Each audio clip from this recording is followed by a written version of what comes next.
మహాగణుడవు, మహోన్నతుడవు, పరిశుద్ధుడవు, నిత్య నివాసువైన తండ్రి, నాయన మీకే వందనాలు, స్తోత్రాలు, స్తోత్రాలు. అయ్యా, మీరు నాయన 1947వ సంవత్సరంలో మా భారతదేశానికి స్వతంత్రం వచ్చినప్పటికీ అయ్యా మరి నాయన అయ్యా స్త్రీలకు నైనా స్వేచ్ఛ అనేది ఎప్పటికీ కూడా లేదు నాయన. సమాజంలో ఎక్కడ పడితే అక్కడ అయ్యా మరి నాయన నేరాలు ఘోరాలు జరుగుతూనే ఉన్నాయి.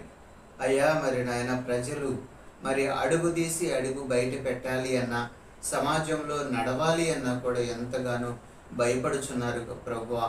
కాబట్టి నాయన సమాజంలో పోలీసులను ప్రభువా మరి నాయన ఏ రోజుకి ఆ రోజు సమాజంలో ఎక్కడ నిలబెట్టాలో, ఏ విధంగా నిలబెట్టాలో మరి నాయన వారిని గ్రహింపుతో పోలీసులను సమాజంలో నిలవబెట్టవలసిన ప్లేస్లో వారిని నిలబెడుతూ, వారు నిలబడిన చోట వారు ఎంతగానో గ్రహింపగలిగి, జ్ఞానము కలిగి, మెలకువగలిగి, వివేకము కలిగి, చురుకుదనంతో నిలబడి నేరాలను ఘోరాలను అరికట్టే విధానంతో నీ కార్యం జరిగించమని ప్రార్థన చేయుచున్నాం.